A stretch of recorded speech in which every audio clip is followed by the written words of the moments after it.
Good afternoon, everybody. It's Wednesday. You know what that means. It's time hump for day. Hump day, defund. Defund Fed. It's time for defund ed.gov. It's time for defund the Department of Education. Hump day, defund. Defund Fed. It's time for defund ed.gov. It's time for defund the. Okay, my computer was yelling at me in my other ear. So sorry. Am I getting feedback, or is that you? It was me. Okay. It was me. I was like, I thought for once I set it up right. Technical difficulties. Okay. So Anne is here with me again. You may remember Anne, Virginia Warrior Mom, from the previous 3 episodes. If you saw something on social media saying this was episode 3, no, it's episode 4, YouTube. Me screwed up. Anyway, but it's fixed now. So she's doing research, primarily Virginia, but she's been like digging up all kinds of stuff. And I've been kind of doing some things in tandem, and we've crisscrossed and discovered a lot of really interesting stuff that ESSER funds, which is our federal Department of Education money, is funding. And each week we are bringing to you another little snippet of, what's going on with our money and why it really paints a big picture that, ultimately screams, defund this monster.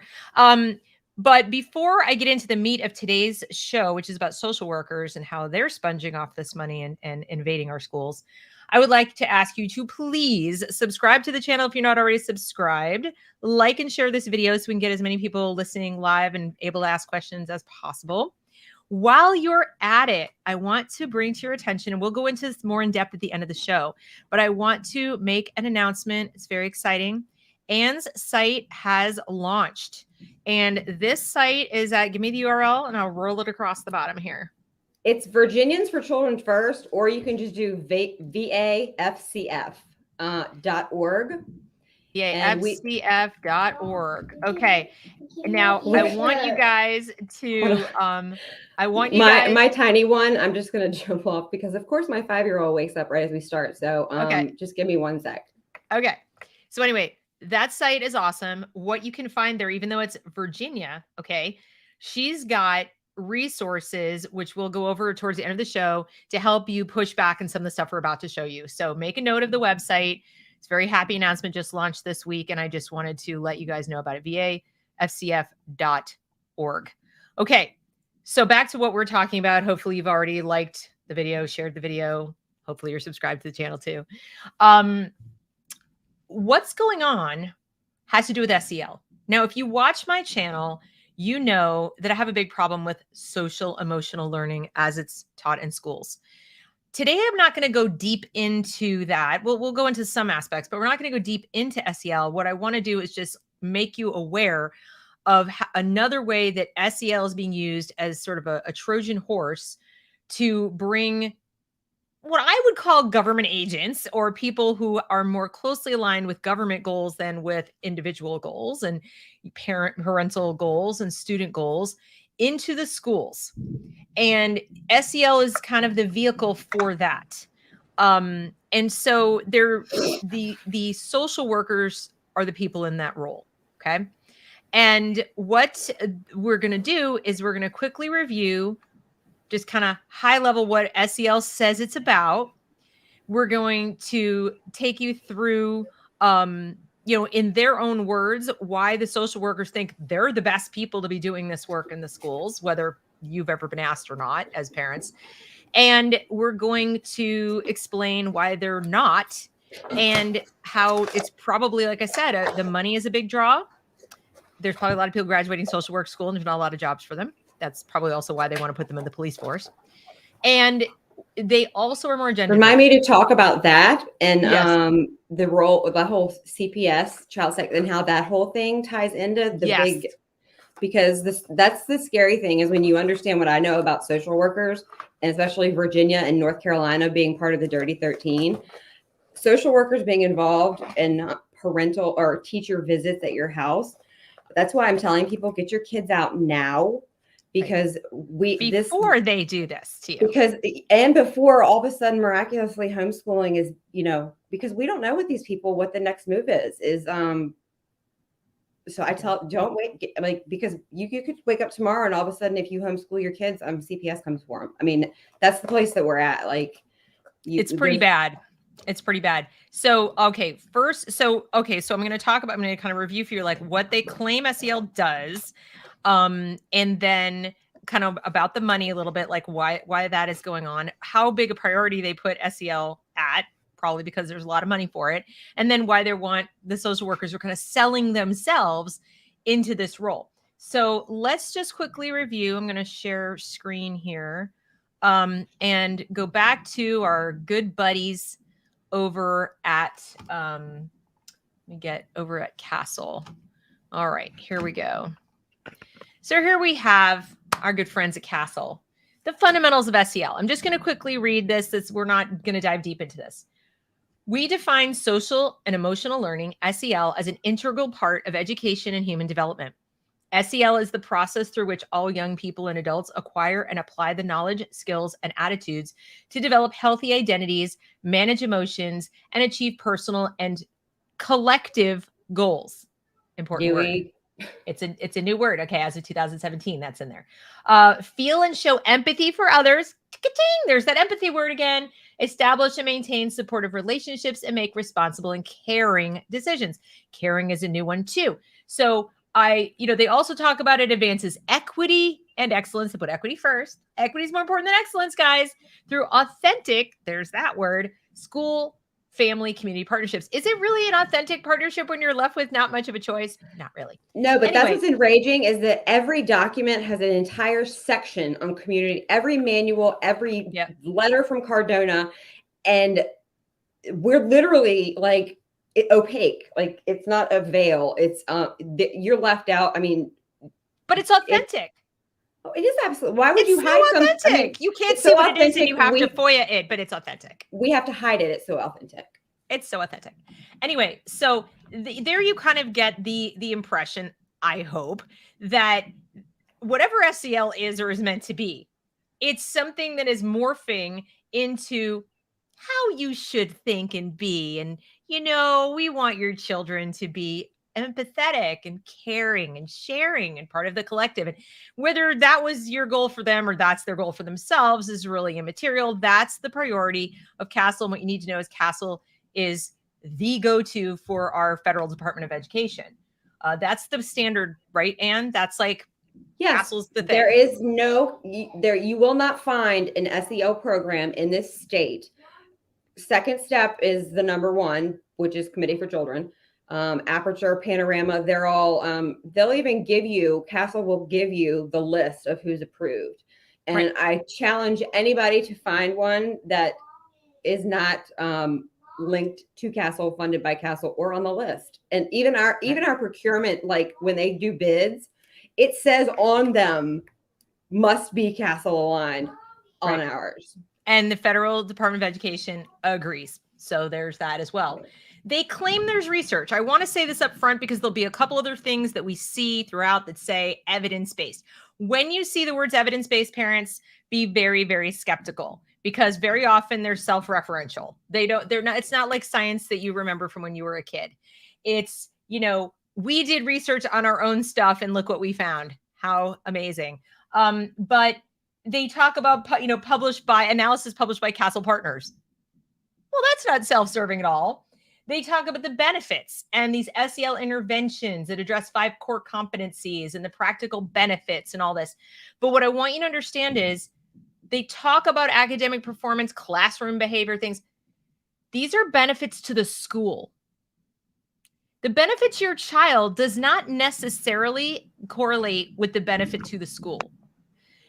Behaving better in a classroom may or may not be good for your child. So for example, if the child is being bored to death by material that's way below their ability or way above their ability, and nobody's noticing that they need something different or whatever, and they're trained to sit silently and obediently and say nothing and have a quiet body and have a quiet voice and not say anything, be quiet and be empathetic.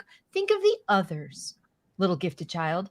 Think of the others, child who's behind. Okay, so if you get in that mindset and you have this little quiet, you're benefiting the classroom, you're benefiting the teacher, but you're not benefiting yourself because you're there to get an education for you. You're not there to sacrifice yourself on the altar of everybody else's convenience and comfort. And so be very skeptical when you see how these things are what shows benefits and what principals say and teachers say. What do parents say? What do children, students, adults do? Okay. So you really have to be careful who's benefiting. You need to ask that. Okay. So that's just like the quick and dirty of that. The next thing I want to show you really quickly, this is the Learning Policy Institute. Notice how it says educating the whole child. We're going to talk more about that in coming weeks about whole child community school, but SEL is part of that. Improving school climate and to support student success. Again, school climate, not your home, not your family, not the student's individual life. But climate is what people don't understand. Like, what does that mean? Like, exactly. It means what you think it means is hostility. Like, what is the climate? Like, and that's when equity, like.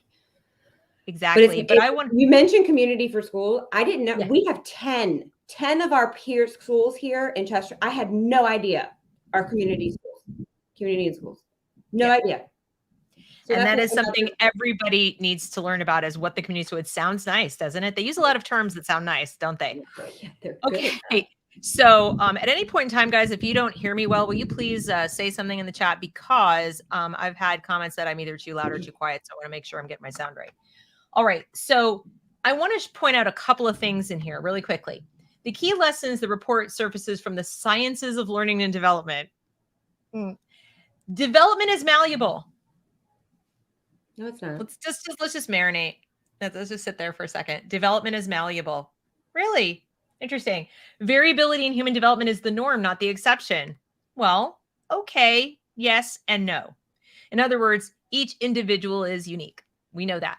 Okay. Right. Just like your DNA is unique. That's not. But as far as developmental stages, not so very malleable. No, you can't just decide you want to show porn to elementary school kids and they'll be malleable and deal with it because that's your agenda. No. So be very careful when you see terms like malleable.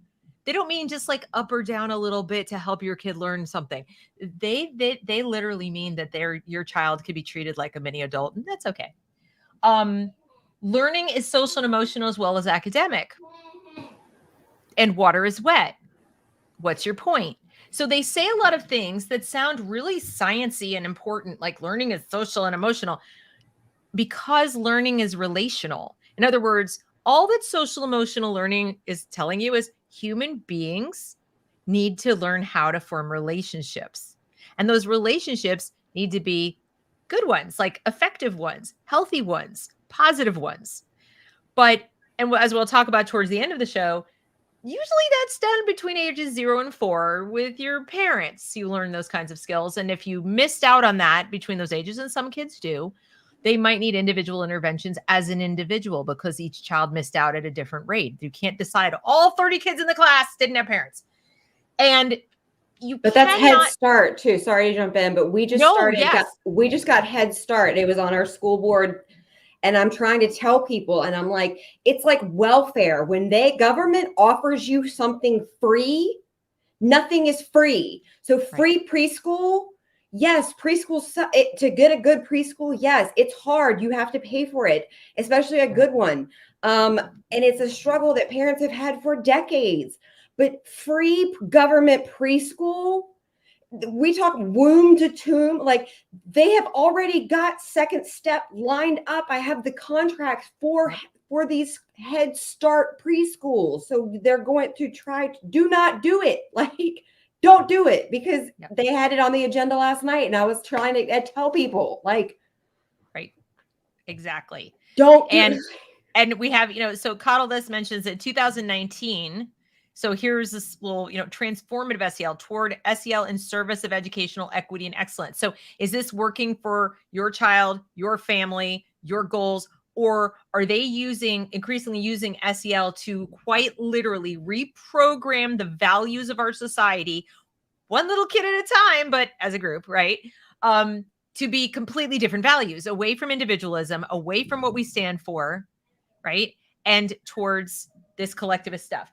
And so when they talk about a positive classroom, they mean everyone accepts what we're dishing out. They don't mean everybody's happy. Shape positive student behavior, same thing. When you see the word positive, that means the student is basically compliant or asserting or affirming what the adults in the room want without challenge. That's what positive means. And whenever you see critical, they don't mean critical thinking like you usually think. They mean tearing apart the old norms. So that's why I just wanted to show you that. And then when we get into like teacher licensure, now, of course, if you change how you're looking at school, what its purpose is, what the purpose of an education is, that it's towards the collective and all this stuff, you're going to need to change teacher licensure, aren't you? You're going to need to change how you educate teachers, right, Anne? Yes. And that's the ESSER money. Like the CEA went up and they're angry because about funding, because they're arguing our budget. They won't listen to anybody. I got up there and because I always plan on my 3 minutes. And then when people go before me, and I hadn't even planned on going in the first place, and they were up there again. And I got up and I said, why don't you call Becky Pringle, who makes $550,000 a year, because you're mad at the wrong people. She single-handedly with Cardona wrote I have the videos that teachers are going to be recruited or they're going to have new training, that the money was not to be spent. So you're angry at the wrong people. Call Becky Pringle with the NEA, since you're so proud to be CEA. Like you're mad at the wrong people. Like, do your research, because it's not their fault that they're locked down with these billions of dollars they can't give you a raise with. That's right. They want to purge the old guard. It's Mao's China all over again. They want to get rid of anybody that would disagree with the stuff that I just showed you. So you see, they want transformations in teacher practice. Anytime you see the word transformation, your little warning bells should go off, right? Start a list. And they're so very grateful for the support of the founders, Chan Zuckerberg Initiative. Now, I encourage all of you to go through and look up each and every one of the organizations here. After the show, I'll put the links in the description, every link that I used here. And I want you to go to each and every one of these organizations. And I want you to look at what their priorities are, what they stand for, what their values and their mission and so forth. And if you agree with them, that's awesome. You know, if you like me, look, and if I didn't know any better, I'd look and I'd be like, oh, okay. Especially like when you have like CCSSO, like, or an ASB, like, I'm like, but until your chiefs of change is a big one, like chiefs for change, but those are, until you know that just because there's superintendent in the word doesn't mean that it's okay. Like, and it's the same ones over and over and over and over. And then you find out that if it's not that one, then that one's funding this one. I'm going to put together the circle, and you don't veer outside of the circle. Nope. They've decided who are the ones loyal ultimately to the state, because without the state paying them, without the state stealing from us and then paying them, they don't have a job. So it behooves them. It's not just the unions. Everybody loves to dog on the unions, and they deserve it. Okay. They deserve it. But you forget that all these other administrators, social workers, school counselors, school psychologists, superintendents, even the school boards, they all have their own associations, and all of those associations are in lockstep with the unions. And why? Because they're part of the system. They're part of the system that depends on public dollars to get paid. So that is why they oppose school choice. They oppose school choice for the simple reason that they do not want you to have control of the dollars that would otherwise pay for their job. And they really don't want you to find out that they're incompetent to work any place but the state that shields them from your scrutiny. So this is what I just want you to understand, that this is all transformative, that SEL in and of itself is a thing not really geared towards helping your kid deal with problems. It's helping them create some kind of justification for coming in and changing the entire philosophy and ethos of education. Fair to say? Would you agree? I mean, trust me, it's beyond comprehension, and I get why parents hide from it, but I'm at the point where I'm like shaking. The Virginia Education Summit was this past weekend, and nobody talked about SEL. It got mentioned one time, and so each organization that was a sponsor got 3 minutes at the end. And I mean, I blew it up, like in 3 minutes. I had to sum up what Our Children Were Sold For by James Lane, what SEL is. And I mean, and I had people swarming, like, I've never been able to explain it. And it was, but I had 3 minutes to sum it up, and I had to get my word in because there were politicians there. There was Elizabeth Schultz from the VDOE. I mean, but everybody, it was either politics, and I was sitting there and I was like, I cannot sit here any longer is that education summit not mentioned once? Why? Because it's just too complex for people to understand. No. And I mean, it really boils down to, do you want the government to parent your children? Because that's what the SEL is. And like I said, I'm going to explain that in better detail towards the end, but I want to get through like the funding and all that stuff. Yeah. So then we get to, here's one company, right? And what do we know about Aperture? Tell us about Aperture. Aperture is another contracted company with Chesterfield County. And so when I had no clue who they were when I found these contracts. And then I found out, through digging, is that everybody thinks Panorama, but Aperture is actually one of the dominant ones, especially when you look at Castle. And I found where the list of they are another company that sent out the list of how to use the funds, and they also made this pretty. It's right here. And it talks about types of funding available for SEL, and it literally goes through how to broaden your SEL research vocabulary. And it goes through school climate, character education, conflict resolution, restorative justice, resources for your grant team. But then an exclamation point, it's like 20%. So 20% of the ESSER money, when they talk about, has to be used, no less than 20% has to be used for recovery of loss of learning. Right. There is nothing other than SEL when they talk every single document. So they're saying that no less than 20% of the money that your area received has to be, no less than, okay, we're finding that has to be used. But Aperture, and I'm going to show you guys why they say that. That's what's so creepy, is like that when you really see in black and white why they think that learning loss is tied to SEL as opposed to academics. I hope parents watching this are going to go, I'm sorry, what? So that's what I'm hoping. But you can see this money here. Look at this. The CARES Act provided $13.2 billion to elementary and secondary schools to address COVID's impact.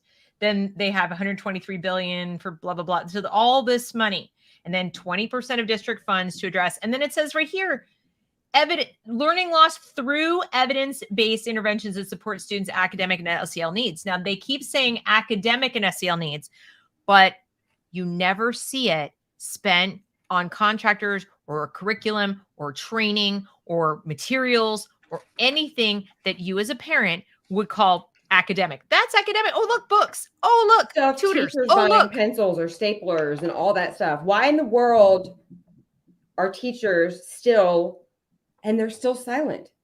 Like, that's what they still are. So that's that. And let me go to, okay, so here was another one. This was the Rescue Plan Act, and this kind of goes through it some more to tell you. I'm not going to read this all, but this is also where it shows, from the government that, the state, how the state may use the money, blah, blah, blah.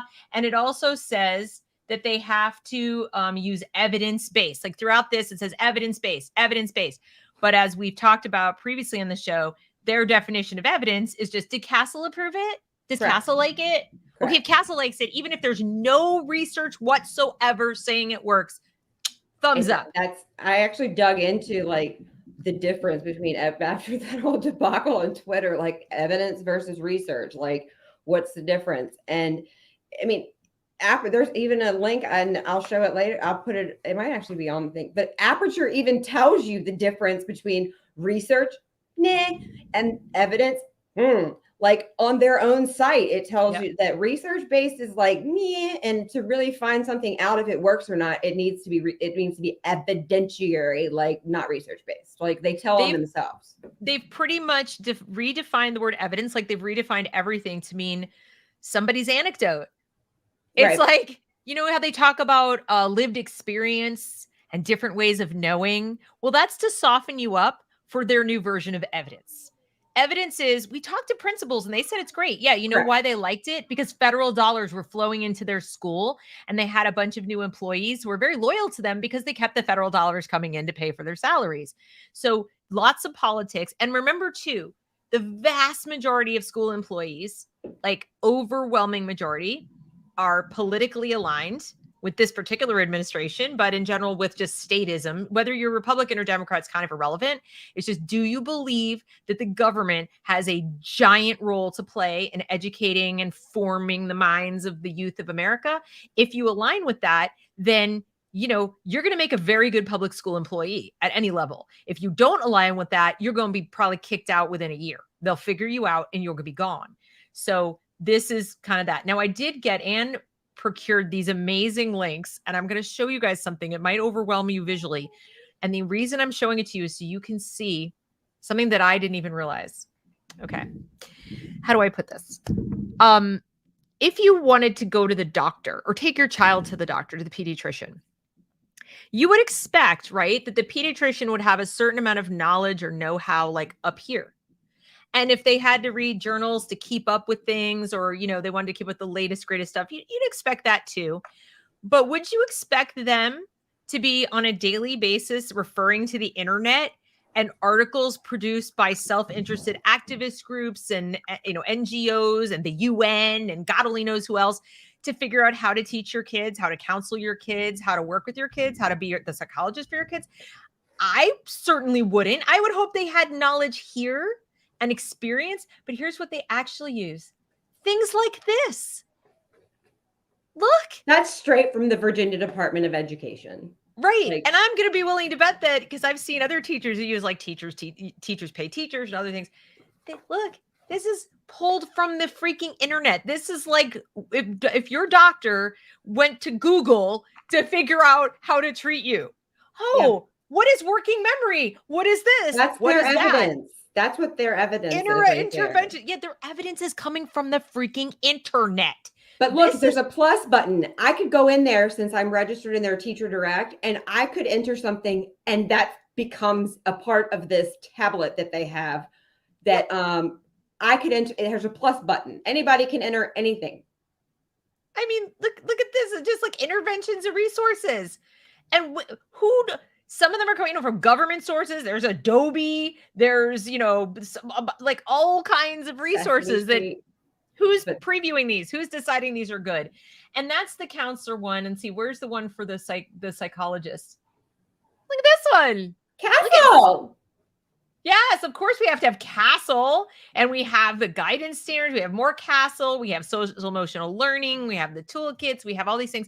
So basically, this is where they're keeping sort of online resources. If you're walking around thinking like teachers, social workers, counselors, psychologists, they have knowledge, they're trained and they have this, and maybe they do, but they're relying very heavily on what's the latest thing? What's the thing? It's like teaching and counseling by Instagram.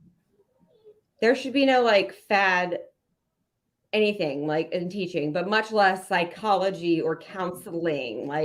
That should be the ultimate, because that's not just that is brain, that's something that you should not even and to mess with that. I have friends that are counselors that I grew up with in this county, and we have not really spoken, but now that I'm understanding the counselor role in it, I look and I'm like, I know you don't agree with it's a lot. It's a lot. And you'll notice a lot of these things also come from universities. So universities have a big say in this too. They put out their research or their position, papers or whatever, and then people go out and grab it and stick it in here, resources, upcoming events. And this becomes, and I'm not here to tell you this is all bad.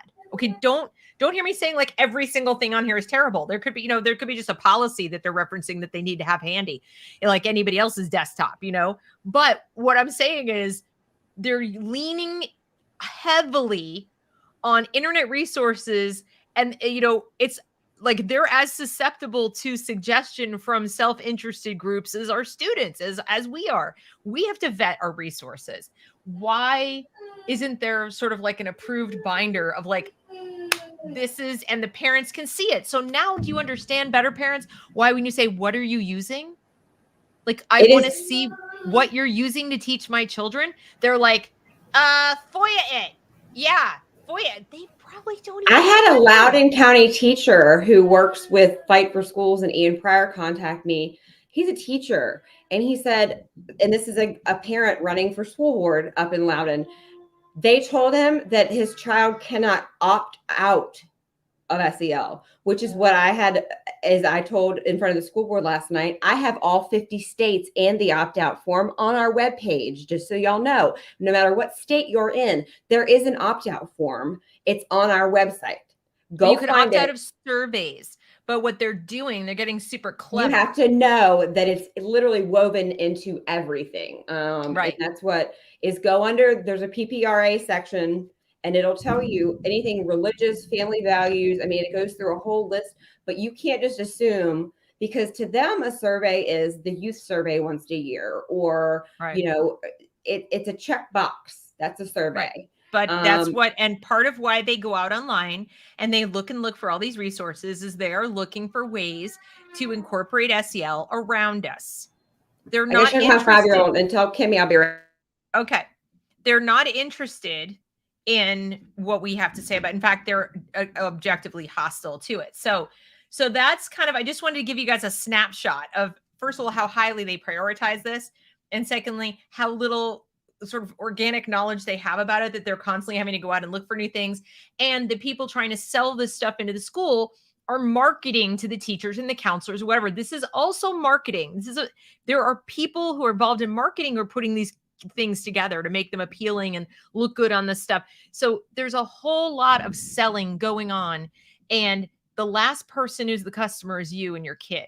So that's kind of what I want to say. Now, leveraging is the word, is like one of those buzzwords. If you see anything that says, and it's all over every document that you'll see in these companies, leveraging SEL for social and anti, racism is one that, as soon as the VDOE asked me, so after the Governor Youngkin issued his divisive concept, what's your problem with SEL? Like I'm some idiot. Wrong mother. Like I broke it down piece by piece by piece. They have one from the Fordham Institute, how to sell SEL. And it literally has an elephant and a donkey. And it is literally, and it is on the VDOE SEL site. It tells you how to sell it to Republicans versus Democrats. Like, yes. And I'm not even kidding. And it breaks it down like Democrats normally lean towards this. So this is how you want to sell it to them. Like, this is how, of course, Republicans, they're going to be like, so you're going to have to sell it harder. But it is another one of those manuals. And it literally says how to sell SEL. Yep, exactly. And as Coddledus says, yes, they do the surveys anyway. So you opt out, they break the rules. And guess what you're depending on? You're depending on your little 7-year-old or your 10-year-old or your middle school kid who doesn't tell you, how was your day? Fine. I mean, you're counting on them to come home and say, yeah, they gave us a survey, blah, blah, blah. How often is that likely to happen? So now you've got to police your kid. Now you're in a relationship like this with your kid. Now the kid goes into school the next day and says, I fought with my mom. Ooh, we got to get the social worker involved. Anyway, this almost every night I'm in my daughter's Chromebook or in my phone on my Canvas. And my daughter sent out an email, or her principal, to all of her teachers. And it wasn't just about surveys. It was, you are not to ask Ms. Taydus' child anything having to do with the 8 things under PPRA. And that was anything having to do with her emotions, because I have a good principal. But so it is, you have to stay vigilant and not just believe that because you submitted the document that it's going to get done.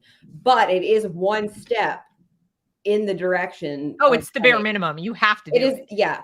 Yeah. And when I say lay down the law, I am up in that school like this, like, do not let me find another, like, you have to put the fear of whoever is above that you like. That is the only way. And you have to not have no fear when you do it, because these are your children. Like, and I tell this emphatically, this is how I speak about it all the time, is that these are your children. They are destroying them. No, the only thing I'll say is, know your principal and your superintendent too. So you have a good principal and you can get away with being like, I'm putting the fear of God in them. But I also know people who live in districts where if they do that, DSS is knocking on the door. So we do have to be careful. And I don't want to advise somebody to become antagonistic with the school. If you're in a school district where they've put, parents on notice or had home visits or things, I honestly say, just walk away. I mean, really, your kid's better off just watching television, because if God forbid they decide they want to go up against you, they could take your kids. Yeah. So this was a document about, during the pandemic. This is the Committee for Children in Castle. We talked about this, I think, in another show. Again, just quickly showing you this to show about how they want to move SEL from response to reopen. So like they always were under this umbrella of SEL. They were always there. SEL has been the thing from the word go. It's neither new nor is it as somebody pointed out, it's not a fad.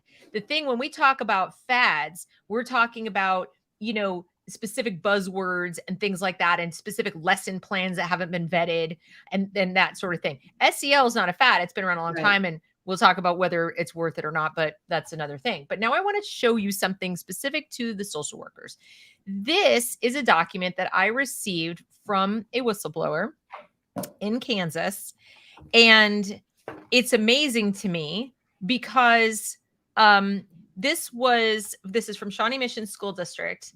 And it's kind of like a workbook they were using to talk about in a meeting, in a session, how they were going to kind of prioritize getting themselves into the schools and taking advantage of this ESSER money. Okay. So they were brainstorming goals and objectives for their subcommittee. The subcommittee's basically organized to get more of this ESSER money and to put more SEL and all this. So I've annotated it. I've taken the liberty of annotating it, but I want to read some parts to you. Here, notice this. Goal: social emotional health has the same value and is prioritized the same way as reading and math. I'm sorry, why? What? Hello? What? Then they say social emotional health is the foundation of being receptive to learning. That's a lie. Relationships are important, but there are people who can learn and there are people who want to learn who are not that great at relationships. There's quite a few, actually. And you don't need to be in a good mood. You don't need to be happy. You don't need to, you can learn and be receptive to learning regardless of what your social emotional status is. Now, whether you can do it in a school environment or not, I cannot say. But this notion that it's all or nothing, if you are not socially and emotionally perfectly healthy and ready and all this, you can't learn. So there's no point in even teaching you, is a lie. There are plenty of people living in very traumatic situations, war-torn areas, impoverished areas who learn just fine. And in fact, school and learning and focusing on something other than their problems ends up being a haven for them, where they don't have to think about their relationships and their feelings. So this idea that if your feelings are not matching what the school says it should be, you can't learn, is just straight up a lie. That is the big lie, as Hitler would say. That is the big lie they're feeding you, parents, to get this crap in the door for every kid. Every kid does not need this. In fact, most kids don't need this because most kids have parents who, between the ages of 0 and 4, taught them the social and emotional skills they needed to be able to function even in your most rigid classroom. So that is just not true. All right, then going on to, and what she did was she put in like social worker. So all these things blacked out, not all, but a lot of them said social worker, that they were trying to get it in. And then it says, consider, yes, socialist worker. Consider the following guiding questions. What purchases can be made? It's first. What purchases can be made to help reach our goals or objectives? And then here we have social emotional health as the foundation. Again, that's false. They said it again. Then this one, social health is the foundation. Again, time at the beginning of the year for social work and counselors to help co-teach some of the SEL. So see now how they're like worming their way into the school, like, we'll just co-teach. Social workers aren't supposed to teach, you guys. Social workers are not licensed by the Department of Education in any state. They are not licensed to teach. They are not trained to teach. That is not their job. And I will show you job descriptions to prove the point. They are also not law enforcement, just in case they come knocking at your door ever. Yeah. Do not ever give your child, if they don't have a police officer with them, call the police. They are not law enforcement, no matter how much they want to make you and intimidate you that they are. Just a side note, they are not law enforcement. Do not ever give your child to a social worker. Right. Exactly. They've got here, look, make purchases with consultation of Castle. Just like Anne said, everything goes back to Castle. Then they're talking about how use of calm classroom curriculum, use it 2 to 3 times a day. Can you imagine? Guys, I have an 11-year-old being taught your emotions all day, every day. I have an 11-year-old who thinks she has generalized anxiety disorder. No, honey, you're in 6th grade and you're a girl. It's the worst year ever. But because she's talking about anxiety and emotion all day long, like. Yep, all day. And using the supports and interventions listed in Panorama. So there's Panorama. Then, what to do with the data. What should we do with that data? Why are social workers going to have any access to your child's data? Doesn't that kind of scare you? Everybody has access to the data. Right. Okay. So social worker. Everything they put in, like they want social workers to do all this stuff. Now we get down to here. The committee believes every building in the district should establish a philosophy of social emotional learning. Oh, and now let's look at some of the prices. We have these different programs. These would be you hire a contract, you get a contract with these things like conscious discipline or whatever. Look at this site license, $5,500. An e-course, $379 per person. Somebody's making bank off our ESSER money, aren't they? How about this? Follow-up coaching, $225 an hour. Yep. An hour. The materials TBD. Then we have, check this out. We have utilized beginning of the year PD days to bring a CD certified trainer for 2 consecutive days at $7,490. Coaches. That's what they're called. They're called coaches. Okay. Then a summer institute for $1,500 a person. My goodness. They do need to learn an awful lot about brainwashing our children, don't they? From these private companies. Constant. It's daily computer monitoring. They pay for, I can pull out it is so much money. And it's like I told last night, I said, and they're failing every year. They were failing before, and now they're continuing to fail. At what point do we say this doesn't work? Let's do something different. How bad do they have to fail before you can realize that no matter how much money you were paid, they're still failing? There's your research and your evidence. But they think they're succeeding. See, that's the thing, guys. Parents, they think they're succeeding because remember, they're trying to weaponize empathy. They're trying to turn the kids into activists. They want the kids to be good and angry at the world and demand change from you, their parents, and demand, more money and demand college is free and demand all the things. So they think this is working beautifully. We're turning the kids into kids who think they have generalized anxiety disorder, girls who think they're boys who think they're girls. Everybody's confused. The self is destroyed and they're all quivering blobs of self-doubt. Yay, it's a win. We now control you because it's very easy to control people whose sense of self is fractured. It's what cults do. But that's where the whole thing about malleable comes in. Yes. Is that it's not malleable because identity in the teen years is that is how in history there is a hierarchy of the needs and the way that emotion and humans are formed. You cannot define somebody's identity at 6 and not expect them to have, bipolar, whatever. They don't. I said, you don't even know what the implications to this child's brain, because you have given them something that they, by their 20s, may have developed a sense of identity of who am I in this world. And you're always evolving anyway. And externalizing your identity makes you completely dependent on other people to define you and validate your existence, which, by the way, they also place as a high value that you should be validated all the time. This is very important. This happens all the time in the education industrial complex, parents. They take a grain of truth, like this Kaiser Permanente and CDC study that says that, they took 17,000 patients and they showed that trauma was experienced by 1 in 4. Okay. And that it has adverse effects. We know this. There's nothing false about this statement based on that study. Here's what's false. They're taking this to justify using something called Trauma Smart for all the children. So we take the truth and we twist it to suit the narrative. Yes, it's true, but it does not follow that 1 in 4 in the class has experienced trauma.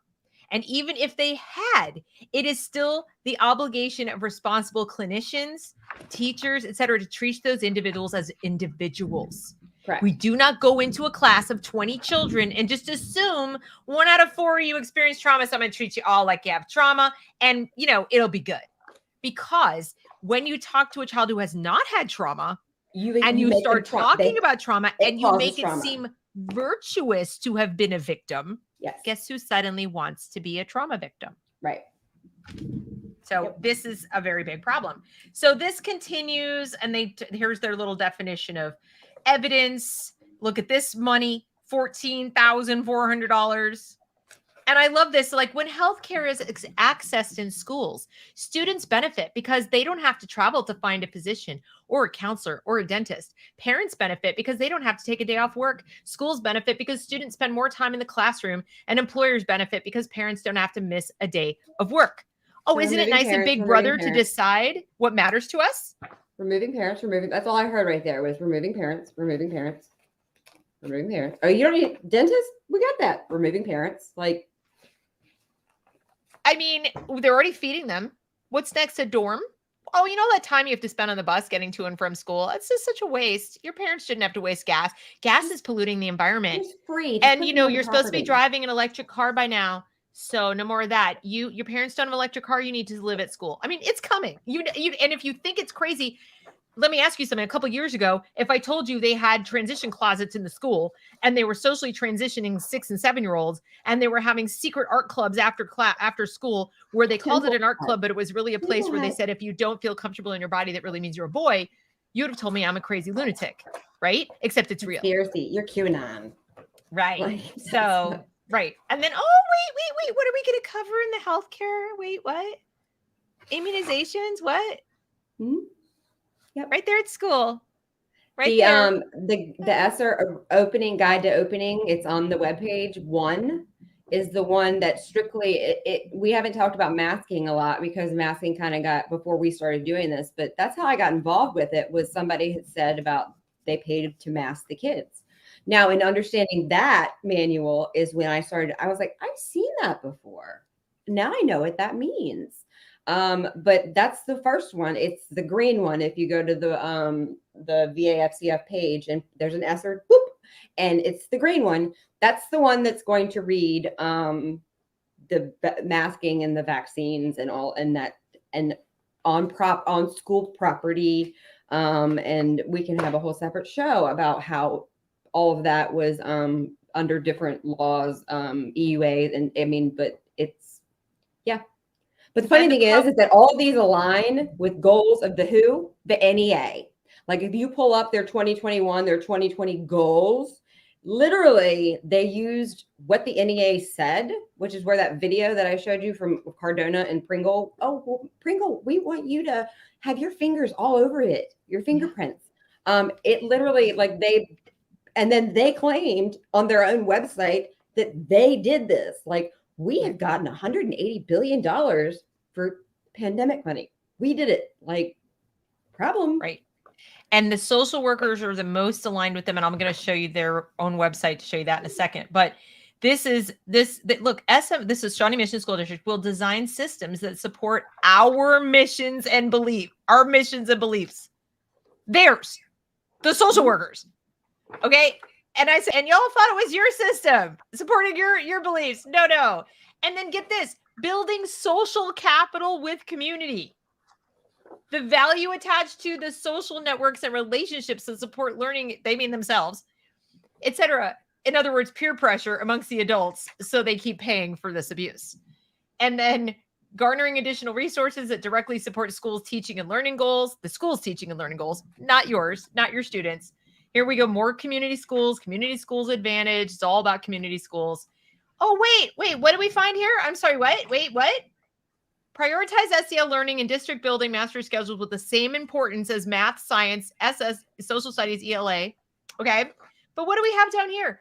4 hours minimum professional learning in August and ongoing throughout the year. Topics to be covered. Brain learning and rewiring. Brain learning and rewiring, topic to be covered for professional development. I mean, how else? I mean, people try to explain away a lot of things. Hello? How can you can't the narrative on that can't rewiring. Please explain to me how that means something other than what it means. I don't know, but okay. Every student will develop interpersonal skills and be an engaged, empathetic member of the local and global community, which there's no such thing. Okay. Because guess what? Are you part of the community of the next town over? Are you part of the community of the next state over? Okay. Guess what? You're not part of a global community. Like I'm barely part of my little community in which I live in my subdivision. I don't know anybody here. Global citizenship is how the state of Virginia under Northam and Lane, they literally relabeled like what a citizen is into global citizenship. Okay. They're gonna, so again with the support missions and beliefs. And then here we go. Research shows that SEL not only improves achievement by an average of 11 percentile points. No, it doesn't. There's no evidence it does. I don't know where they pulled that. But it also increases pro-social behaviors such as kindness, sharing, and empathy. Now, y'all might think that, that's cool. Why would I want somebody to be empathetic and sharing and that's be not kind? what they mean by empathy. That's not what they mean. Nope. They mean self-sacrifice. They mean give me your shit because I said it's mine. That's what they mean. Okay. And it improves their attitude towards school and reduces depression and stress. I think we know that's not true. I think we know, we look at the statistics and I think we know that's not true. And then let's see, continuing. Oh, yes. A survey of teachers commissioned by Castle. Oh, commissioned. Not self-serving at all. 93% of teachers want a more focus on SEL in school. Castle teachers, how is it? I mean, they couldn't put 100 because that would just be too. So we're just going to put 93. Yeah, exactly. This would be a way to prioritize SEL at the elementary level, honor collaboration between social workers and teachers, and bring value to the resources already available. So you see how they're just like talking themselves up. We want social workers everywhere. And then of course the prioritization, look at their first priority. Their first priority is to make sure that SEL is like the number one priority, right? Mm-hmm. And so that's that charming document. Now I'm going to go and show you, this is a link. This is the social work. Hang on. This one is, where is it? Okay. This is the School Social Work Association of America. Now, here's something I notice about a lot of these websites or a lot of these groups. They use a lot of red. And don't they use a lot of red? I mean, maybe it's subliminal. It's red. Okay. So anyway, so we have this, and here's what you'll notice. They have, look down here. See, I always like to, you can go up here if you want, but I like to look at what they scroll to the bottom. What they care about over here. Yep. So we have, look, recent anti-LGBTQ. Oh, right. Call for subject matter experts. What they're looking for is people who have a certificate in culturally informed responses to grief and loss. We have a resolution statement about behavior and intervention plans. So in other words, they're definitely aligned with the more left-leaning agenda. If you click on their advocacy statements, they have certain things, their legislative priority is school-based mental health services. That's what's frightening, though, is that all of these, whether it's the association of like primary, secondary principals, or, there's a list. These are things that your principals, your superintendent, your school counselors. But if you go to Castle and see, those are the same people that are partnered with Castle. Like, right. The VDOE is sponsored with Castle, like Chiefs for Change. Like, if you look at it, it's the same organizations that you think are grouped to help your children, because in history, that's what they were there for. Right. But they're all about federalizing things. So they want more school-based mental health.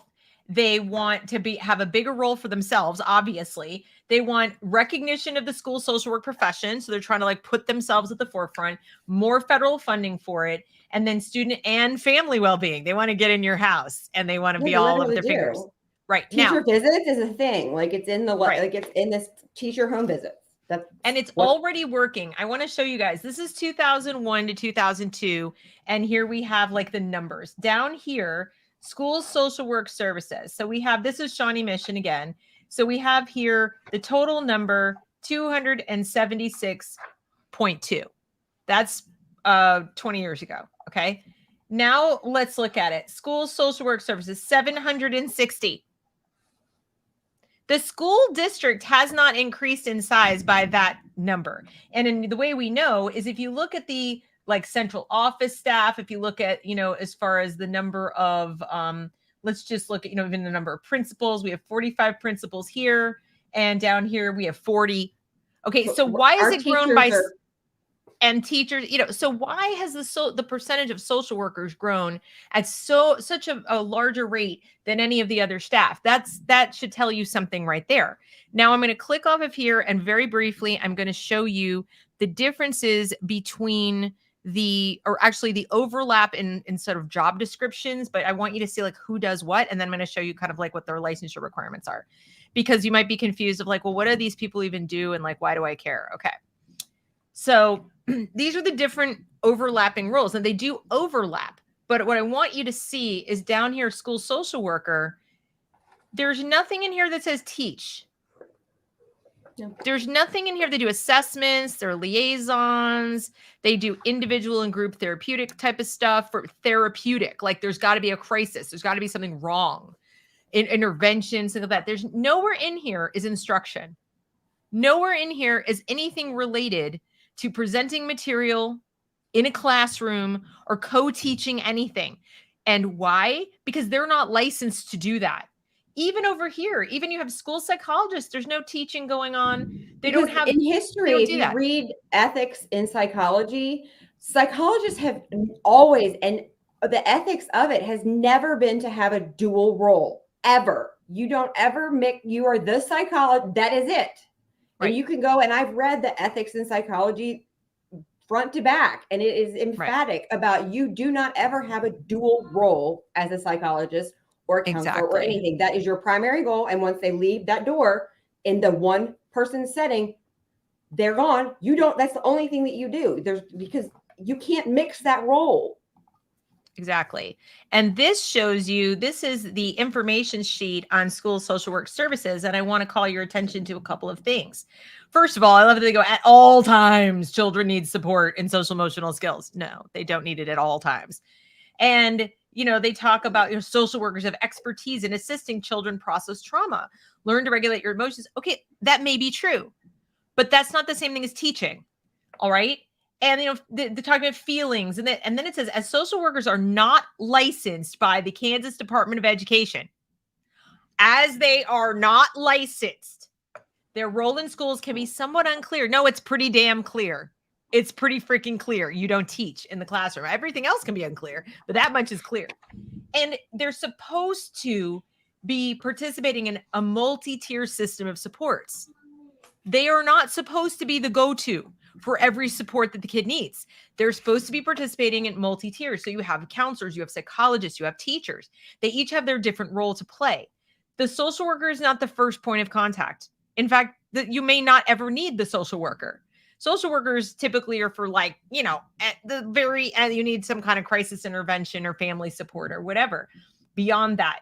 So, and you'll notice in their education requirement, they have coursework geared towards a school setting, but there's nothing about instruction, nothing at all. And yet we know from reports from whistleblowers, they are absolutely teaching social emotional learning lessons. But look what they're supposed to do. Individual therapy, individual student issues, individual level social growth and emotional growth, and the emotional needs of special ed. And yet we know they are not doing that. They are going all over the place and they're teaching. You've talked to people too, right? Yes. The SPED parents want to know where this IDEA money went. And I showed them everything that said, oh, all these contracts that we have, they sent out matrices on how they can use IDEA money. And it's the same thing right now as the VDOE is getting ready to approve Medicaid to pay for SEL, when the Medicaid is for children with disabilities. It's not. So the money, that's where the money went. We have mothers that say, my child sits in poopy diapers, a 14-year-old, all day long, and the county will not appropriately pay somebody to come in and take care of that child. Where's the money? It's being spent towards this. Right. So the SPED kids, the special ed kids, which is why inclusion was actually become a word in education. Right. That's who this is failing the most, is the special ed kids. Because you would think they'd be focusing on, but see, they're also not special ed educators. No, we don't have they're those. not. So when we talk about that, right, we're not talking about they should shift their gears because they don't know how to do that either. They're not, I personally think, this is my pet theory, I can't prove it, that the colleges and schools, the graduate schools have put out too many social workers. And the type of person who wants to be a social worker typically is a different personality than the person who wants to be a school counselor. School counselors I've known and met typically are geared towards helping individual students or working in a school environment with students to create relationships and so forth. They have more of an individualistic personality. They're still helping people. They're still like a helping personality, an agreeable personality, but they don't typically have a political agenda in what they're doing. They're not looking at themselves as counselors to train the children to be a certain thing or to train families to behave certain ways. They want to help, but they don't want to come in and remove children. I know some good social workers in my experience in child sex trafficking. They are few and they are far between. Most of them are antagonistic. They are hard to work with. They literally make it impossible for parents to ever get their children back. Like, that is not their goal. So they absolutely. They tend to take a much more political approach, and the word social is part of it. Mm-hmm. They see themselves as the guardians of society at large. Okay. And again, I'm gross generalizing. If you're a social worker, if you know a social worker, if this isn't your point of view, please do not hear that. I'm making a generalization. I'm looking at the evidence in front of me of the way they talk about their role and the level of arrogance that I'm seeing. They're celebrating themselves quite a lot. And there's a whole lot of people involved in helping kids right now in schools, and social workers really should not, because they're not the first line of contact. Why they're getting so much acclaim is sort of beyond me, and why I've been told they're actively trying to sell themselves into these districts. And there is a letter to legislators, and I want to show you this because this kind of blew my mind. It was so. Wait 1 second. Before we move on, I found an article, and it's called Bacon's Rebellion, and he literally breaks down the Board of Psychology about what an applied psychologist, clinical school psychologist limited, and it's it talks about he says that psychologists social psychologists typically explain human behavior as a result of relationship between mental and social situations. The following professions are regulated by the Board of Psychology: applied psychologist, education requirements, requires a PhD; clinical school psychologist, education requirements for school psychologists require a master's. And he goes on, and I'll share it, but it talks about performing areas outside of your competency, you can lose your license. So that's what these the ones that have the PhDs and the masters, is that when we finally have the ability to come after people, you will lose your license. And that's what this article is pretty much saying, is that the way that the Board of Psychology has written them into this to make them participate or to sign off that it's okay doesn't make it okay, because you will lose your license when it finally comes down to it. But I think this social work, what's interesting is, like I said, the social worker, unlike the psychologist and the counselor, I think is more powerful because of their more social role and the role that they have, like you mentioned before, that they, if a social worker says, I think this child's got a home problem and the parents are abusive, whatever, that carries more weight. I'm not saying they're all the psychologist calls the social worker if there's that's the tiered support. Right. If the psychologist suspects, even though the psychologist is more educated, and has the actual degree, if they suspect, they call the social worker with the political agenda, who then comes to your door, tells you so and so. And people think they're above it. All it takes is your catty neighbor next door who wants to be a whatever to make the phone call, and they are in your life. I know people, sped parents who got the county filed truancy charges on them, which they were found because they could not send their kids to school because they were reading at a third grade level in seventh grade because the county would not appropriately educate their sped kids. Right. And now they have truancy charges filed against them. Like this county spent $250,000 last month alone fighting sped parents trying to get appropriate care for their children instead of just giving the kids $250,000 fighting lawsuits for parents who only want their kid to be educated appropriately. That's it. But they fought them. So this is a letter that social workers, and if you'll notice, it's left blank so that the people can, each social worker individually can send it to their legislator. As a professional, you understand that in order to meet the academic needs of students, you must also consider how their social and emotional needs impact their ability to learn. You are also aware that in times of economic restraint, it can be difficult to determine what resources are necessary and practical. When considering the funding needs for education, health, and mental health services, we implore you to help our Kansas schools to meet the needs of their students by adequately supporting programs that provide our students with not only a means of educational success, but also access to support staff whose purpose is to address the social and emotional needs of students. We would like to be sure you understand how the availability of school social workers are a viable choice within the education system and how they promote the healthy emotional growth and resiliency of students, especially during these times when there have been so much violence. Okay. And now they sell themselves. They're supposed to be part of a multi-tiered system, but they're saying we're limited resources, hire us. Spend your resources on us, presumably not counselors, not psychologists. In fact, I know that the person who gave me this information said that her role has been like downplayed and there've been more and more and more social workers brought in. And now we're completely obliterating that tiered system. And you're going straight to the highest level of invasive support. This is like you go in to have your baby, and rather than, the nurse or the midwife or even your OB, it's like, in comes the surgeon, ready to cut you. And it's like, nope, you're here, you're having a baby. Let's just go cut to this chase and give you a C-section. And I mean, that's a terrible analogy, but my point is you have this like series of interventions before you get to the heavyweights of the social workers, and they're selling themselves. A practical choice. Because of their skill set, school social workers are able to fulfill a variety of specialized positions, serving in prevention, mental health, behavior intervention, special ed. No, they're not able to serve in special ed. That's a lie. And post-secondary transition planning. That's what counselors do. Yeah. They're basically saying, give us everybody else's jobs, even though we have zero licensure for education.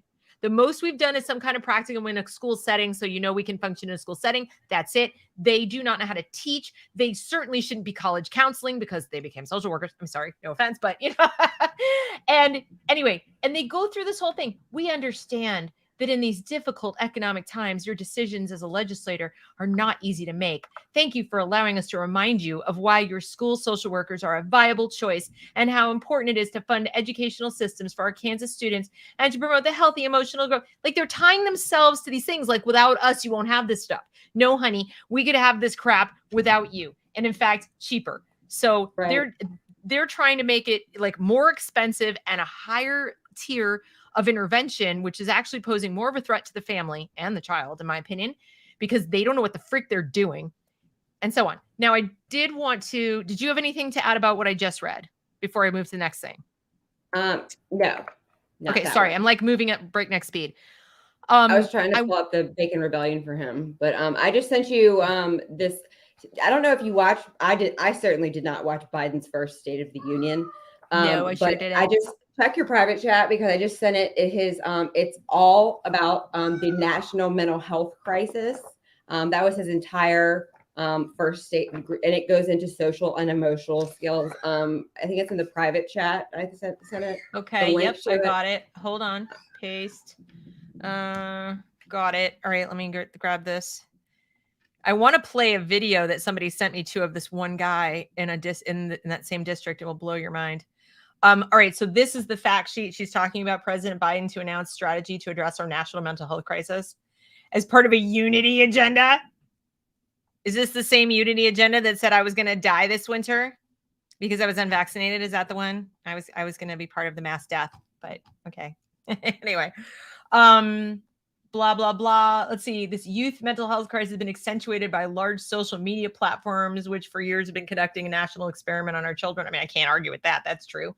While technology platforms have improved our lives, mounting evidence is harmful, blah, blah. Okay. Strengthen system capacity. Severe shortage of behavioral health providers. You know what there really is? There's a severe shortage of behavioral health providers who know what the frick they're doing. Mm-hmm. There's a lot of behavioral health providers, but they are like in lockstep. There's no choice. If you want to go see a therapist, they're going to approach you one way. Good luck finding the one or two people out there who are going to actually listen to you. Invest in proven, I love this word, proven programs that bring providers into behavioral health. And invest means spend, by the way. Pilot new approaches to train a diverse group of paraprofessionals. Do we mean diverse in terms of what they look like or different kinds of skills? Peer specialists, frontline health workforce, but all of this is just a way to appeal to your emotions. Go to all the way to the bottom, the very last two, I think. Justice involved populations, train social and human services professionals, and basic mental health skills. Is that what you meant? Yeah. And set students up for success. Yeah, set students up for success was the other one. 122 billion in ARP. Yep, that's the ESSER money. They're claiming it sets them up for success to tell them that they're traumatized and that their parents. But then they tell you that 3.3 billion increase for Individual Disabilities Education Act. Right. Except guess who's disabled now? Everyone. Right. Yeah. They literally say that. They say that. They manipulate again the kids with disabilities who are not getting this money because it's being leveraged for SEL. That's right.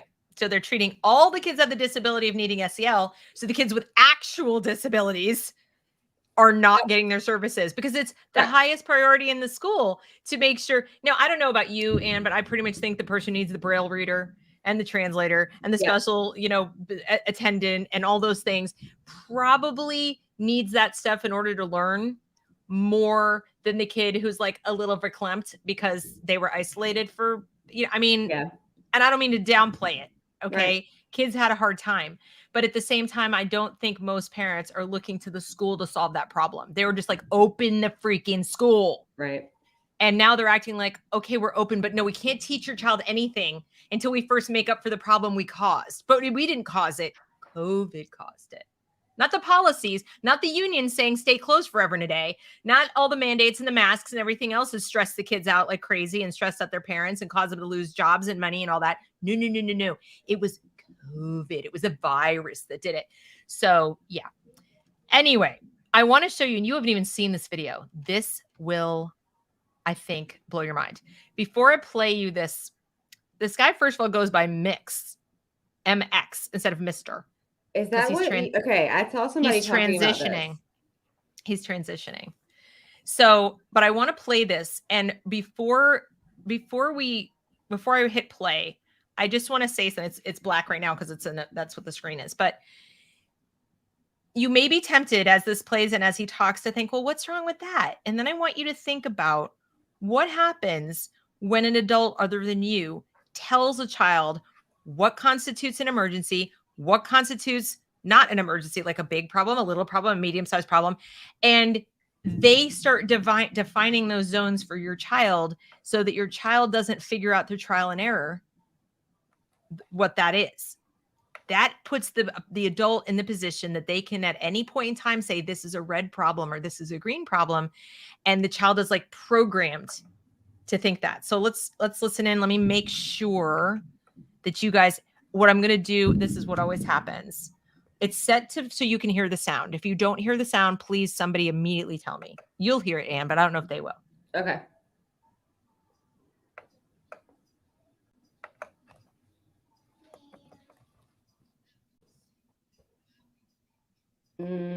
Not really.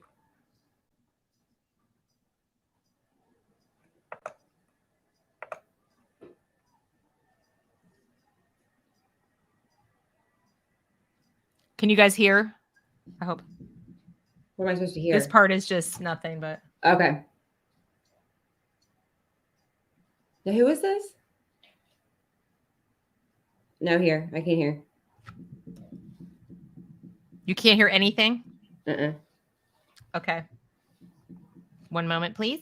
Let me see if I can fix this.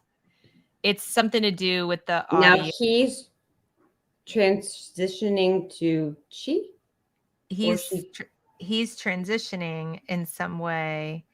And I don't know why you can't hear the video. Okay. Let me try something. He's transitioning. And you know what I'm going to do? Since we can't hear him, I'm going to just send it to me and I can try to pull it up. Well, you have to have a certain pass through in order to, I have the pass through. It just probably got shut off. So that's fine. I can fix it for another time. But the main thing isn't so much hearing him as it is, I'm going to show you what he shows the kids, because that's really, so he's talking about these zones of regulation. Okay. Thinking tools and sizes of problems. And he talks about some problems, you can feel like a mountain and others are like a molehill. Like we know that analogy. And here's the size of the problem. And he talks about, big problems, medium problems, and little problems. And when you go, it says, adults need to solve. Someone needs to help me. I can solve by myself. Now, like I said, you might look at this and say, well, okay, what's wrong with that? Teaching this to kids. Well, did you learn it this way? Or did you, through trial and error, kind of figure it out and somebody would just sort of correct you, or you'd learn through the hard way of like, you made a big deal out of something that wasn't such a big deal, or individually. But when when an adult tells you this is what a problem is, then, and this is a big problem, this is an emergency, this is not whatever. First of all, a kid hit me. He puts it 3. A kid hit me. It says someone needs to help me. Often adults. A kid hit me. Now, maybe they don't need to help you, but what if you're a kid? What if you're a disabled kid? What if you're a kid? What if the hit was really hard? So what, I start to notice is he's making these blanket statements about what a big problem is. And the ultimate feeling the child is going to have is, I need to look at outside resources to decide if something's a big problem. I don't figure it out internally. And I just don't think this is healthy to set up arbitrary zones like this.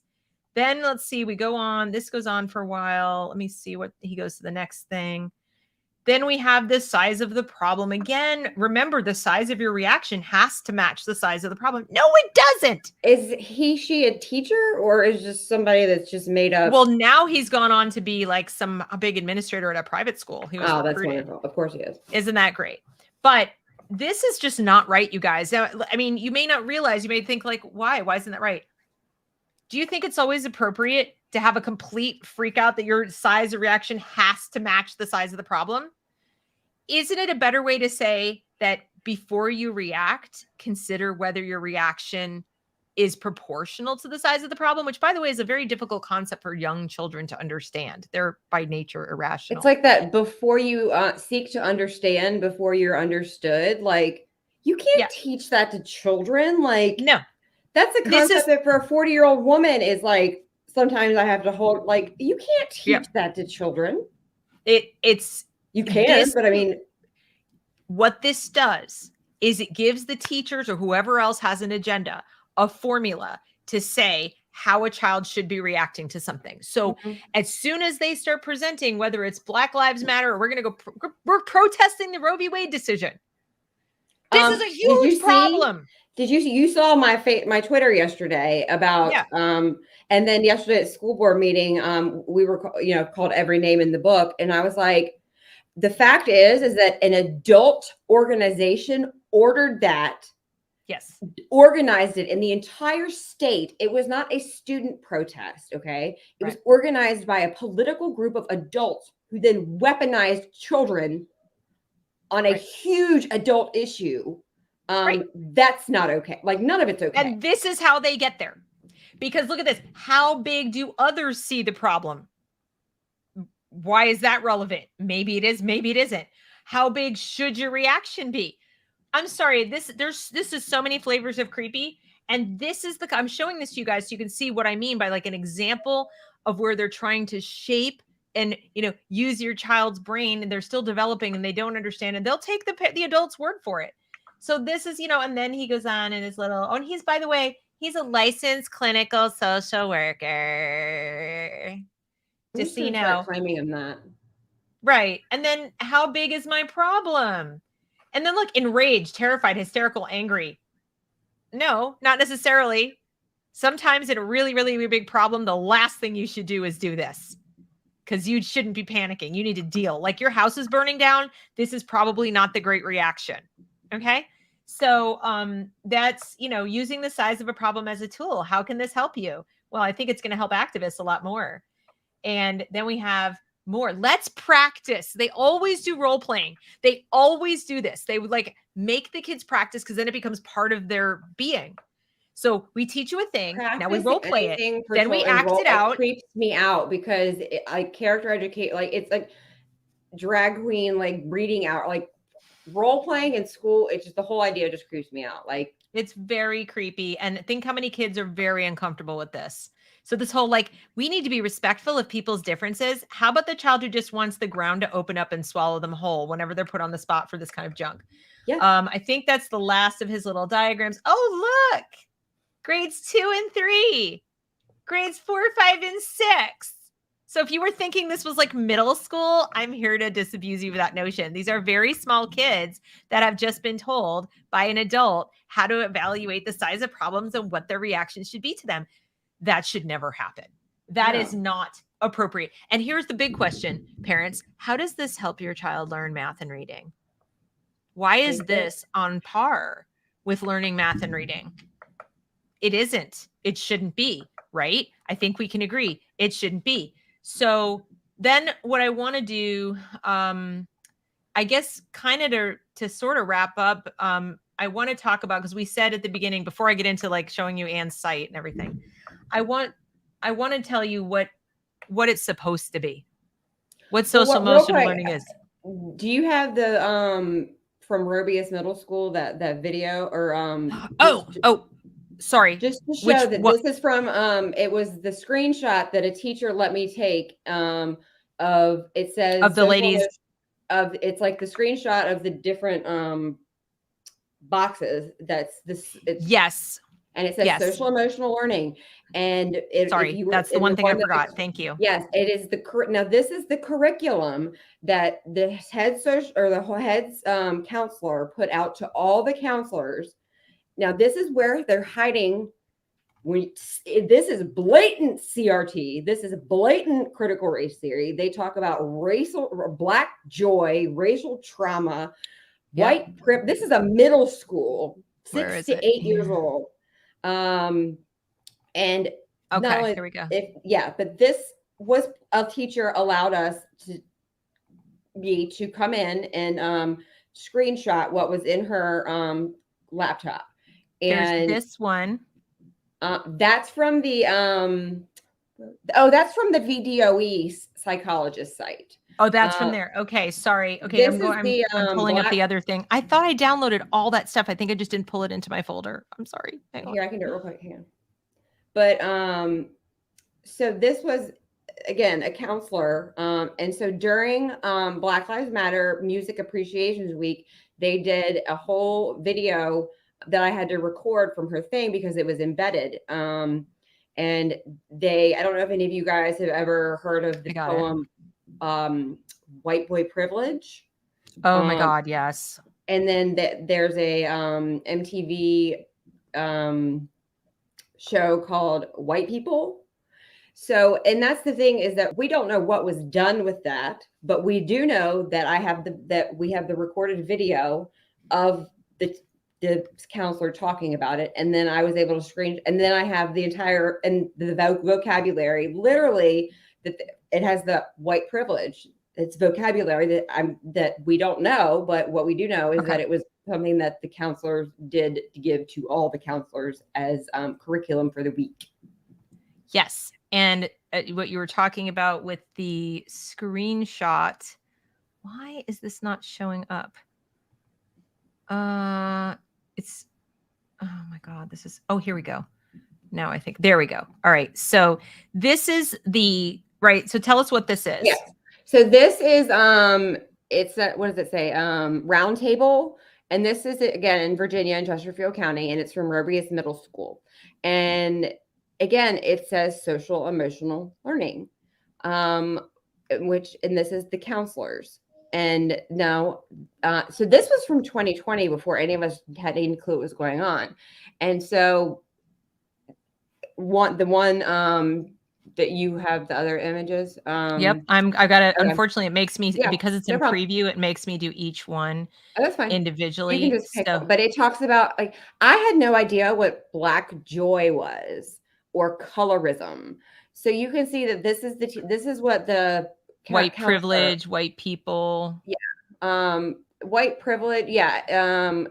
And but white boy privilege, you guys can YouTube it. I don't know if it's but it is a child rapping poetry. I don't even know what you call it. It's a poetry slam. Yeah, poetry. It's one of the creepiest things you'll ever see. But this is a child in front of adult teachers. Now, we don't know if it was shown. Now, this is because we were able to pull it up, but it's a document. But this was part of the counselor curriculum. What it was done with it, like I said, we don't know. But if this is what the curriculum or what the counselors are telling other counselors to do, then you have to ask yourself, what part of this, we don't have proof any of it or part of it or all of it was done, but you have to understand that if that 2 years ago, much less now, was something that was being put into the middle schools, then what Black joy, Black trauma, colorism, I mean, all of this stuff that I didn't even know this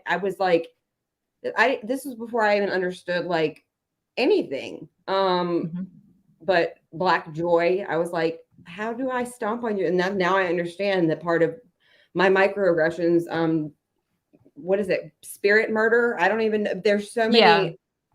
But all these terms. Yeah. But that was from a middle school. And then it goes into that video. It's about how Broadway is racist. And when we were shut down for COVID, they had to kind of create their own Broadway. But it talks about George Floyd. And now this doesn't have any cussing. And so my guess is, and because this was part of Music Appreciation Week, this is how they appreciate music, is that this video was shown to the children, is my guess, is because it's embedded in there and it's not like it's not a YouTube video. But and there's another one. There's one more too that's just like that. And that is this one. They were I don't know what they were doing. This is like a news hour full. The different, but I'll make sure to post those too. But those are videos, like those are, so they had their own like what are the Tonys during the pandemic when they were on lockdown. And so that's all of them performing. And then it goes into George Floyd and it goes into how Broadway is racist and all this other, and that's what they showed children. It's talking about Black Lives Matter, and again teaching children the vocabulary for the week is Black joy. So they had the poetry contest. So it's, they embed it, and you literally can't get away from it. It's it's in everything. Like, and this is and they'll put this, they'll say this is part of SEL too. So the reason this is relevant is, you can sit there and say, well, what does it have to do with SEL? It's like, because they'll put it wherever they can put it. Identity, like right there at the bottom. They put it wherever they can put it. Like they put gender in SEL, they put race in SEL. Anything that they can reasonably connect to the child's mental health or identity, they will put there. So you might think it's just dealing with moods and emotions or sizes of problems or evaluating, like how I should act in a relationship. But no, they'll put sex ed, they'll put CRT, they'll put gender stuff. It's all under SEL. All those other little things are like just little software programs to plug into the operating system. Symptom of the illness is like SEL is like the actual like delivery system of. Yeah. So when people want to talk about, we can't talk about, and I refuse to use the word CRT anymore because it just makes us look stupid. Critical social justice, whatever you want to call it. And then you want to talk about like, gender pedagogy, all that stuff. Is that I tell people is that you have to understand it's all this. SEL is a dressed up trash can, and it's even more frightening because it looks so nice. What parent? Why would you want to challenge something that's going to make your child more empathetic? Like, because you have no clue what the actual intention is. It's because all it is a pretty trash can with a bow on it. It's still a trash can. Well, they're weaponizing your empathy, guys. They are playing on the fact that you actually are kind people. Americans are actually very generous, kind, charitable human beings. They're playing on that. Obviously, most Americans want their children to be generous, kind, helpful human beings. And so they're weaponizing that. And the first lie they tell you is that the only way your child's going to be that is if they teach it to them, that somehow there's no other way that this could possibly happen. And what they're failing to explain to you is there is a way. It's called parenting. And that in fact, school is really much better at destroying empathy, not building on it or enhancing it, because it is structured more like a prison. It has a lot of group dynamics and out-group, rewards. It does all kinds of things that actually deplete empathy and or create mental illness. And what they're doing now is doubling down on the things school already did. They're scrutinizing you. They're micromanaging you. They are not giving these kids a moment to breathe, a moment to think. And on top of that, they're not giving you tools with which to think, because you need to read to think. You can't think if you don't know how, if you don't have language. You've got no vocabulary. You can't do it. You're dependent on other people to tell you what to think about anything. So they want to keep these children dumb and pliable. Yep. Dumb and pliable. Mommy. And they do. So now that we've looked at all that stuff and explained why, the social workers are kind of coming in, they're selling themselves through SEL and ESSER money, that they're saying, ooh, can we have some of that? You really want us. You don't, you have only limited resources and we're the ones who can do it, when in fact they have no teaching background or licensure.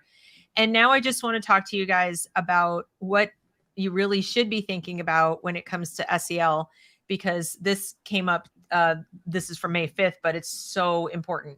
Social emotional learning programs are no substitute for mothers. Now, fathers too. But let's face it, most of the time it's the mom who's with the child most of the time, with between 0 and 4. And this woman, Kimberly Els, comes right out and says what I've always known and tried to say, but she does a much better job. And she says that, and this is from a psychoanalyst, it is indisputable that the first 3 years of life present a crucial formative window for children's emotional development. Similarly, psychologist Jordan Peterson says the research literature is quite clear. There's a tight window in which proper social and emotional behavior must be instilled in children. So if your kids get to school and they haven't had this developed, then they may well be in trouble and they need some help as an individual. Yes. Okay. If a child has not been taught to behave properly by the age of 4, it will forever be difficult for him or her to make friends and continue down the path of proper socialization and development. So if you're thinking that you can just dump your baby at daycare, hands off, and hope they do a good job, and then dump your kid at the school for socialization, I have bad news for you. That's not how it works. Unless you have very well vetted the daycare workers and they're actually pretend mommies, it's probably not going to work very well. Social and emotional learning experts at the Economic Policy Institute write that crucial life skills, including the ability to form strong and trusting relationships with others, have their origins in the caretaking relationships a person experiences at the earliest ages. The caretaking, not the instructional relationships, not the teaching relationships.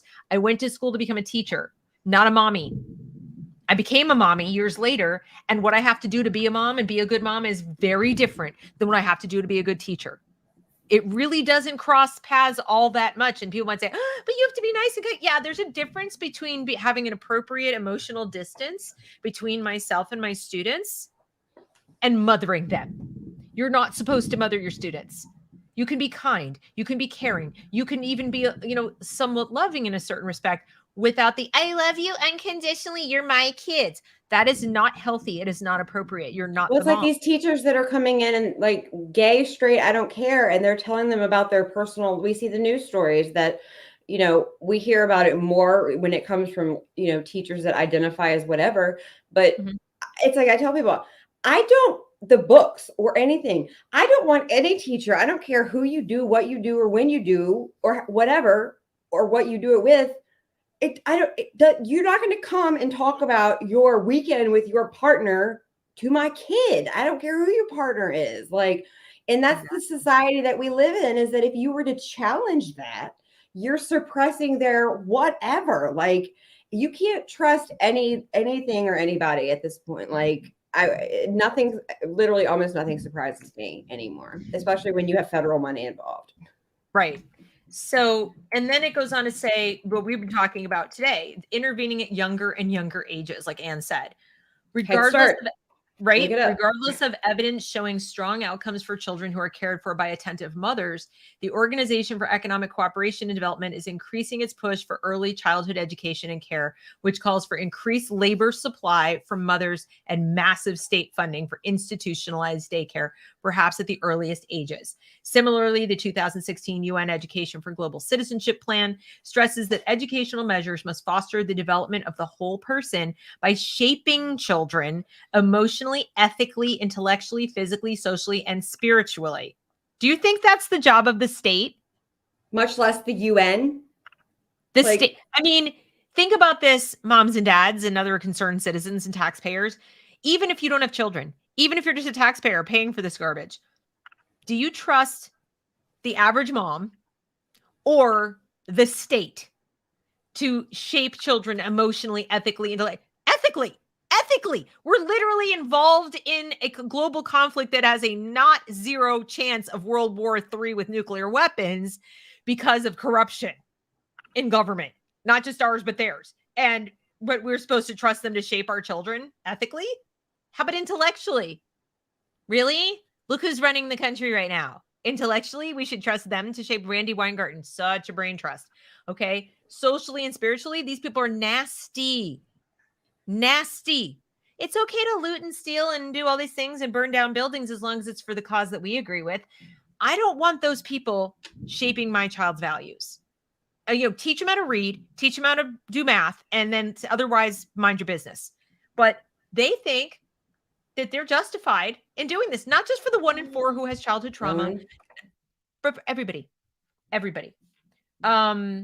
Seeing the windows of opportunity hanging wide open in infancy and toddlerhood, global education engineers are desperate to intervene in children's lives at earlier and earlier ages. Policymakers in Sweden have followed the advice of UN and Organization for Economic Cooperation and Development in matters of raising new humans. In Sweden, publicly funded non-parental care has expanded since the 1970s, and now over 90% of all 18-month to 5-year-olds are in daycare. 90%. This, by the way, is what the Democrats want. They want childcare from 0 to forever, paid for by tax dollars. That's one of the things that the California or the Los Angeles Unified School teachers were demanding before they go back to school, is childcare for them, for their babies and whatever, when regular parents didn't have that. What has significant separation from their mothers in the first 4 years of their lives done for the social and emotional well-being of the children of Sweden? A government inquiry in 2006 found mental health among Swedish 15-year-olds declined faster from 1986 to 2002 than in 11 comparable European countries. For girls, rates of poor mental health tripled during this period, from 9 to 30%. The increase happened in all groups of youth, regardless of family situation, labor market situation, or parental socioeconomic status. Now, let me ask you a question, folks.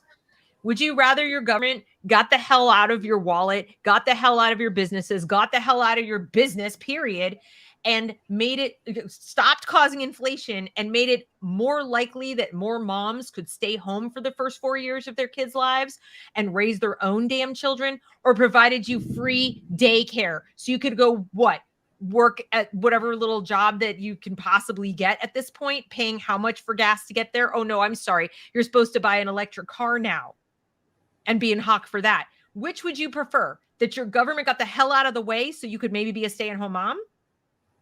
Or that they just provide you endless childcare? Because what the schools and the government are doing is they're deciding for you that you should be in the labor force. They're deciding for you that total strangers, known as social workers, maybe some teachers, maybe some psychologists, but all of whom, I shouldn't say that, 99% of whom vote a certain way, and it may not be with you, have a certain viewpoint of what the country should be, and it may not align with yours, may or may not even agree with your religious views, but they should raise your children and not you.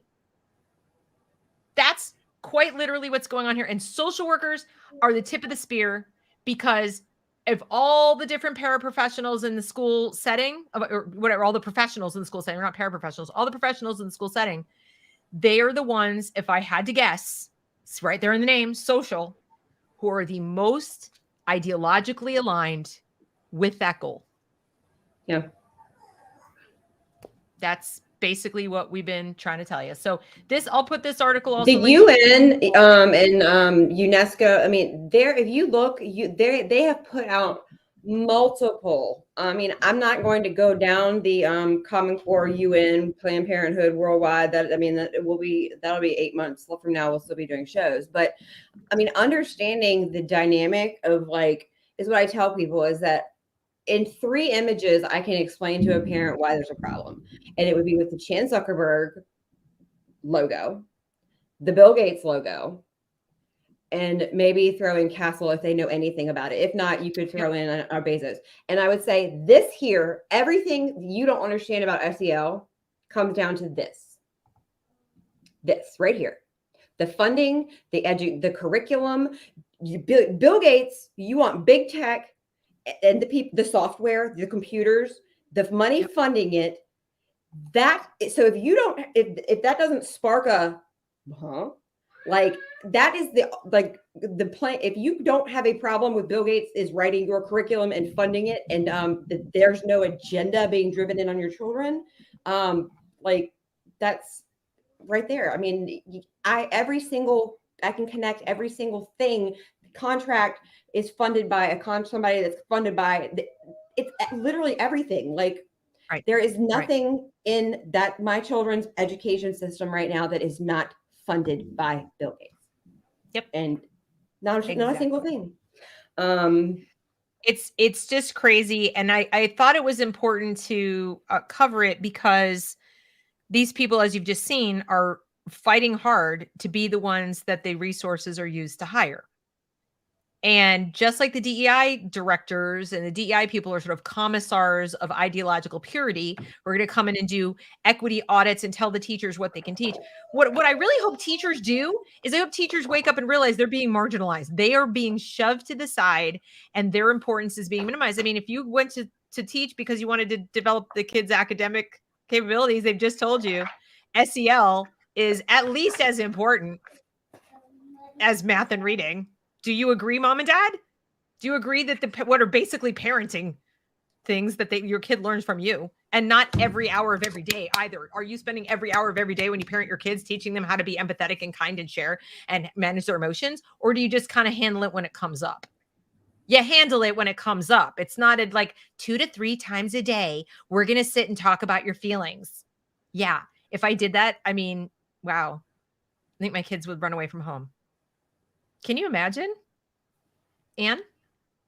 I'm sorry. I'm just looking at, I would encourage everybody to look up whatever your state is, and then type in General Assembly, federal fund allotment, or federal fund acceptance grants emergency, and it's probably going to be about 600 pages long, but you're going to find out that your governors took, I know Virginia took $10 million to ensure the safety of November 2nd's election between McAuliffe and Youngkin. So but you will also find stuff in there about school psychologist allotment.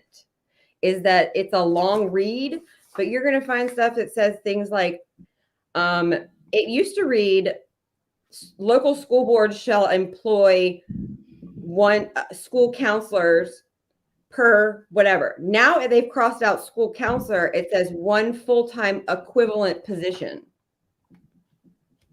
What in the hell does that mean? What is a equivalent position? Right. Well, that's one of the ways they're going to get them in there. And it is likely going to be social workers. Yep. Or some other kind of school official who works for one of these contract companies.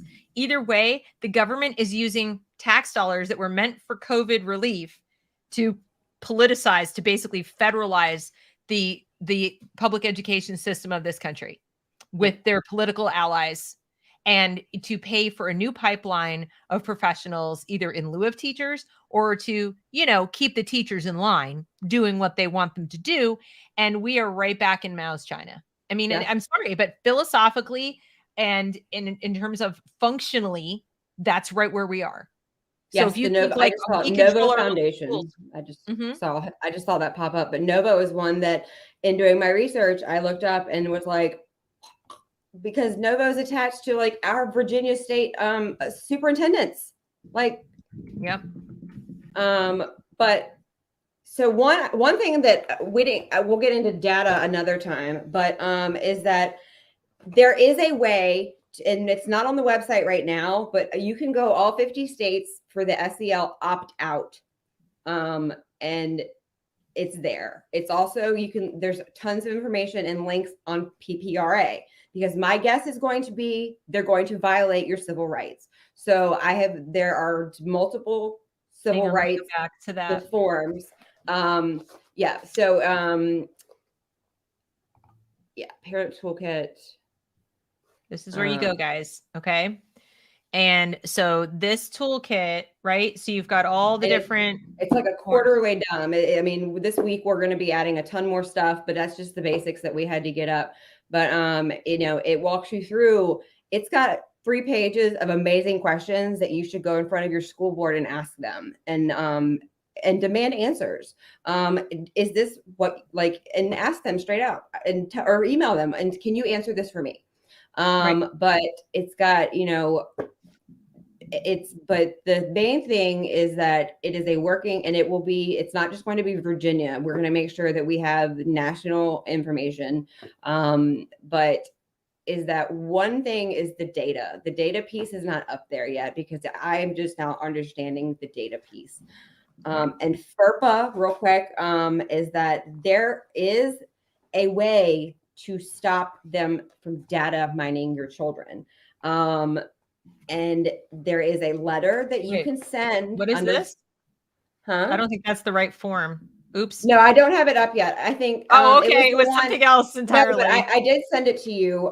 But it's. Yeah, you did send it to me. Hang on. The parent toolkit. Yeah, I sent it individually and in one big book. But there is a letter that you can send per FERPA, which is the Federal Education Rights and Privacy Act. Now, I will say that Obama and No Child Left Behind, and especially Every Student Succeeds, obliterated FERPA. But with what is still standing to protect your children, because there's COIPA, there's different child protection acts for the internet and for privacy and data safety. But you can request, it's in there, and I'll make sure that goes up on the website today. But you can request to inspect every piece of data ever collected on your child under FERPA. You can then opt your child, and they can't charge you for this. This is not a FOIA. They cannot charge you. And then after that, you can submit and tell them that you want them opted out of all. When they say directory information, that is anything that is personally identifiable. Any click that your child does will go to no one, because the answer of where it goes, we can say we don't know, but all they tell us is it's kept in the United States is the answer. And every single one of these contracts, the requirement for our students' data is simply that it stays in the United States. That's it. That's not very comforting. No. And this, if you have most states now have the statewide longitudinal data system. The Virginia Department of Education failed every safety protocol. And in 2017, the Office of Inspector General was able to get in and find every tidbit of information. And it was all classified as not sensitive. And so it sits from womb to tomb. And so the longer it sits there idle, and we don't know the implications of what it is, but we don't know where it's going to go or how it's going to affect their future. All we do know is that it will be there forever. There are places that your child's lens tracks their facial features, like how they express their emotions. Every click of the mouse, every single thing, every question about whether your child has had a bad day or their parents are getting divorced. They're analyzing that data to determine if your child is a threat. Okay. That's the big picture, is that they are, and I met with my daughter's principal and our director of constituent services today. And he, before I even brought it up, said, but we can use it as a predetermining fact. I said, the child's parents are getting divorced and he's having a crappy 6 months, and you're going to determine that he has mental illness. And then who are you going to refer that to? Right. Who interprets this data? And so the scope of it and who it's going to is that these contracts say, the county doesn't own your child's data information. Right. Committee for Children and Second Step, funded by Bill Gates, Microsoft, Google Classroom. Okay. That's where this information is going. Just like if you go on Google, it'll track you all over the internet. The same thing. Right. That's what's going on with these kids. Right. So this toolkit's going to be up on the website, and you guys can go get it, and please, download it, read it. It's a PDF. I'd otherwise link to it right now. And you need to have that at your fingertips, because there's two parts of SEL. Okay. There's the data collection side. They're using it to survey your kids and collect data so they can learn more about them, and they can program your kids more effectively and also program you or control you. And then there's the side where they're hands-on in their heads doing the thing and telling them what to react to and how to react, and basically programming them to be ready to be activated to go march out for Roe v. Wade or whatever. So those are kind of the two sides. Social workers, as I'm noticing, are the ones they're actually going in and teaching lessons. And in some cases, I've heard from one of the whistleblowers that the social workers are not only coloring outside the lines and teaching, they're coloring outside the lines and teaching and harassing other teachers. But they're telling the teachers to leave. The ones that I've spoken to said that when they come in the room, the teachers cannot stay. Yeah, they're telling them to leave. So they're doing things unsupervised, which is totally illegal. Yeah, 100%. They're doing things. They're doing things with the kids that could be classified as abuse, in terms of lording over them, that if they don't complete certain things, they're going to fail. There's going to be a problem. They're going to get in trouble. The social workers in your school do not have this authority, period. End of discussion. If your kid comes home and says, I was punished because this person was did, and you find out it's a social worker, you've got a big problem. Okay. And so do they, but they're getting away with it because nobody knows. Parents don't know. So we did this show to raise your awareness, so that you need to go and ask questions of, I want to know who's in the classroom with my kid, who's teaching SEL, what are their credentials? And you have absolutely a right to know, not just what are they specific teaching them, who's doing it, who's the person, what are their licenses. They're breaking the law, you guys. They're breaking the law. And you need to know, because it's way beyond, they're showing my kids some materials I don't want them to see. It's people who are not trained to do the things they're doing, messing around in your kid's head. Upsetting your kid and then saying it's your fault. Then saying it's your fault. They're mentally ill because they have a troubled home life. Good luck trying to defend yourself against that. So this is. I had a school board member tell me that to me the other day, was that she wished that, that that better parenting, and that they could teach that, that people would she did not obviously understand what they mean by empathy. And so I had to educate our chairman woman. Do you actually know what empathy under all of this is? Right. I'm going to send you right now that toolkit. I found it online where I found it. And so it's got a link. Yes, it has a link, and I just sent it to you so that everybody can have it. Okay, but it has a list of questions to ask your principal. It has let's see, exactly what student information is the school or district required to share with the state education department. If I would like access to review this information for my child as is my right under federal law, how can I do this? My goal is that if I can't change this myself, I'm going to make life as difficult, and I'm going to share as much information as I can. And that's what this county has found out, is that I'm pulling my children. I'm not that mother that's going to go away next year. They are begging me for meetings now to shut me up, because I am exposing so much, as I will expose everything that I have to. And I will give every parent in this state and in this nation to overwhelm them with so much paperwork with the federal constitution and federal laws that have not been destroyed, that the OCR, because guess what? My OCR complaints on people, they've been sitting there because we're at that place. Who's going to account? But there will come a time where they have so many complaints, they cannot ignore us anymore. They have to do something. We have to get creative. I tried to go after accreditation because we knew schools did not have SPED teachers, which we didn't know that accreditation has been suspended for the last 2 years. And so you can't go after a school's accreditation because COVID, it's suspended. So right.